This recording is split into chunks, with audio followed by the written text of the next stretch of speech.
Assalamualaikum warahmatullahi wabarakatuh. Kami dari kelompok 5, saya Koryentia Tita bersama teman saya, Maria Yosia Natalia, Ria Panduwijaya, dan Yohanes Hendra, akan menjelaskan mengenai audit manajemen keuangan. Definisi dan fungsi audit manajemen keuangan menurut Amin Wijaya Tunggal, yaitu suatu bentuk pemeriksaan yang penekanannya adalah pada proses manajemen, khususnya untuk prosedur perencanaan organisasi dan pengendalian aktivitas yang dipilih untuk diaudit guna menetapkan bagaimana baiknya pengelolaan, sehingga proses tersebut dapat berjalan secara efektif.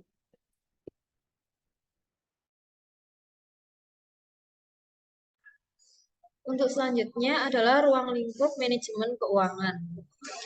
Ruang lingkup manajemen keuangan itu sendiri meliputi semua aktivitas yang berkaitan dengan kegiatan dalam memperoleh dan mengevaluasi bukti tentang laporan-laporan entitas dengan maksud agar dapat memberikan pendapat apakah laporan-laporan tersebut telah disajikan secara wajar sesuai dengan kriteria yang telah ditetapkan, yaitu sesuai dengan prinsip-prinsip akuntansi yang berlaku umum atau yang biasa disebut General Accepted Accounting Principle.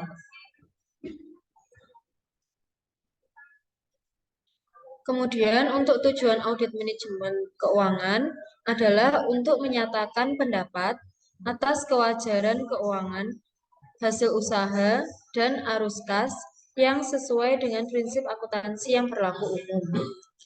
Kemudian untuk sasaran audit manajemen adalah untuk menilai efektivitas satuan kerja yang mengurus keuangan perusahaan dan mencari fakta serta informasi tentang efisiensi kerja internal perusahaan dengan menyoroti praktek-praktek keuangan dalam satuan kerja tersebut.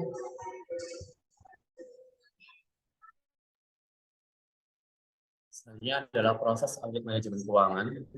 Jadi 2008 disebutkan ada beberapa proses audit manajemen keuangan, yaitu yang pertama adalah audit pendahuluan, di mana pada audit pendahuluan ini merupakan proses pencarian belakang objek, lalu penelitian, penentuan dan kebijakan, lalu penemuan objek yang memiliki potensial kelemahan, menentukan audit sementara. Lalu yang kedua yaitu review keuangan. Di sini auditor melakukan review dan mengetahui potensi apa saja kelemahan dalam aktivitas manajemen keuangan di sini, serta proses di mana mendukung audit sementara dan menjadikannya audit yang sesungguhnya. Lalu yang ketiga yaitu proses pemeriksaan terperinci, yaitu pengembangan dari temuan-temuan audit yang telah dilakukan sebelumnya. Dan yang terakhir adalah pelaporan, yaitu mengkomunikasikan hasil audit, termasuk rekomendasi kepada pihak yang berkepentingan.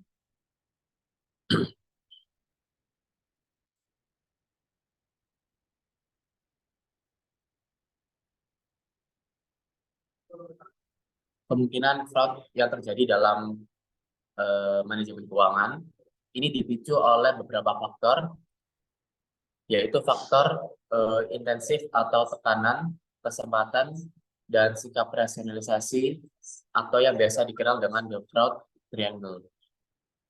Dan faktor lainnya yang menjadi alasan terjadinya fraud ini adalah kondisi perusahaan yang semakin memburuk.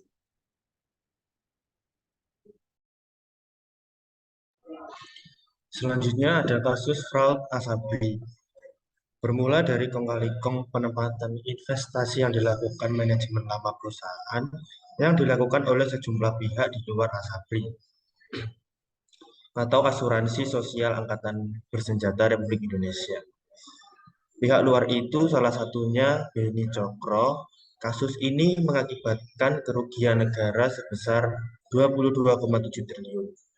BPK menyimpulkan adanya kecurangan dalam pengelolaan keuangan dan investasi pada PT Asabri selama tahun 2012 sampai 2019.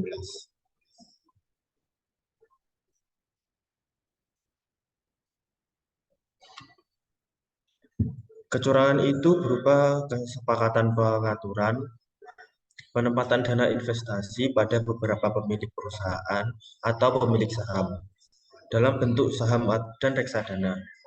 Kecurangan itu timbul akibat adanya penyimpangan kasusnya pada pengelolaan peraturan manajemen yang berlaku. Ketua BPK Agung Firman Sampurna dalam konferensi pers bersama Jaksa Agung ST Burhanuddin di Gedung Kejaksaan Agung Jakarta Senin 31 Mei 2021 menjelaskan saham dan reksadana tersebut merupakan investasi yang beresiko dan tidak likuid yang pada akhirnya tidak memberikan keuntungan bagi PT Asabri.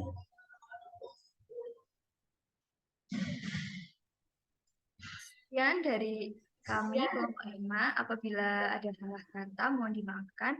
Wassalamualaikum warahmatullahi wabarakatuh.